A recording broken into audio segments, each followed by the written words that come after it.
The door was open, but I locked it. I clearly remember the click of the deadbolt. A cold dread seeped into my bones, chilling me to the core. Nothing seemed disturbed, no forced entry, yet there it was. On my nightstand, beneath my phone, a photograph. Of me. Asleep in my own bed. My breath hitched, a cold knot tightening in my stomach. My hand, trembling uncontrollably, reached for the glossy print.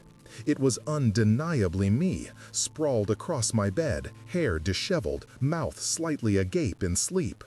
The angle was from the foot of the bed, a clear, sharp image, almost as if taken by a professional camera, not a phone. But my phone was under it. This wasn't some accidentally triggered selfie. This was deliberate. My eyes darted around the room, every shadow now a potential hiding place, every creak of the old house a footstep. How? When? I replayed the previous night in my head. I'd come home, eaten a quick dinner, showered, then collapsed into bed, exhausted. I remembered locking the door, checking it twice, a habit ingrained from living alone. Yet someone had been here. Someone had stood over me, watching me sleep, capturing that moment of utter vulnerability. The air suddenly felt heavy, suffocating. I could almost feel their presence lingering, a phantom touch on my skin. My heart hammered against my ribs, a frantic drumbeat of pure, unadulterated fear. I squeezed the photo, crumpling the edges slightly, desperate for it to be a dream, a sick prank. But the cold reality of the paper in my hand told me otherwise. I wasn't safe. My home wasn't safe. The photo slipped from my nerveless fingers, landing face down on the carpet with a soft thud. I didn't dare pick it up again. My eyes scanned the room, darting from the closet door to the window to the space under the bed. Every shadow seemed deeper, every familiar object now sinister. My breath hitched, a shallow, ragged sound in the suffocating silence. Was someone still here? Hidden? Watching? The thought sent a fresh wave of ice through my veins. I had to check. I had to know. Moving like a ghost, each step deliberate, agonizingly slow, I crept out of the bedroom. The floorboards groaned beneath my weight, echoing unnaturally loud in the stillness. My heart hammered against my ribs, a frantic drumbeat of pure, unadulterated fear. The hallway was dark, illuminated only by the faint glow of the streetlights filtering through the living room window. I peered into the bathroom, then the spare room, each empty space offering no comfort, only amplifying the feeling of emptiness, of absence, but also the lingering presence. The kitchen felt particularly vulnerable, with its large window looking out onto the backyard. I grabbed a heavy frying pan from the rack, my knuckles white as I clutched the cold metal. This was my home, my sanctuary. Now, it felt like a trap. Every instinct screamed at me to run, but where? And what if they were still here? What if they were waiting?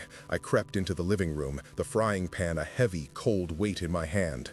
The streetlights outside cast long, skeletal shadows through the window, painting the familiar room in shades of gray and black. Every piece of furniture seemed to loom, distorted and menacing. My eyes darted around, searching for any sign, any movement, any indication that I wasn't alone.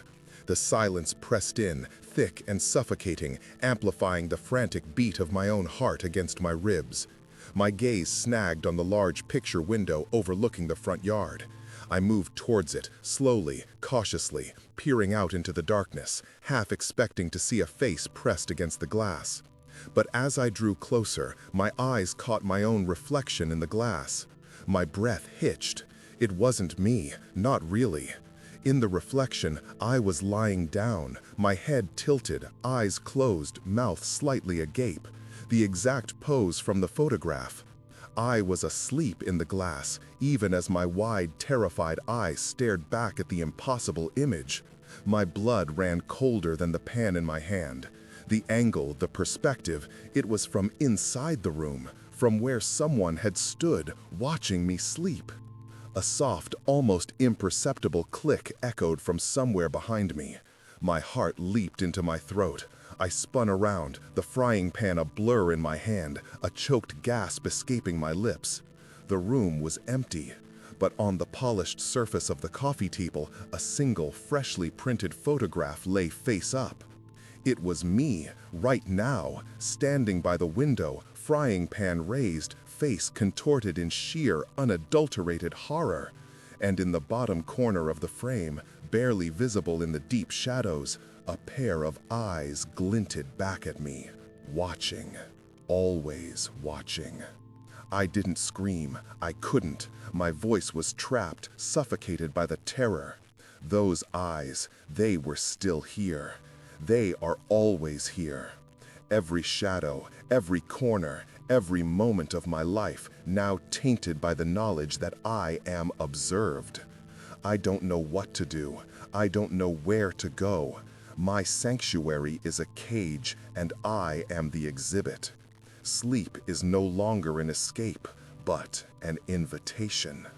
I feel them now, even as I speak, their gaze burning into my back. Tell me, have you ever found a photograph of yourself that you didn't take? Have you ever felt a presence that shouldn't be there?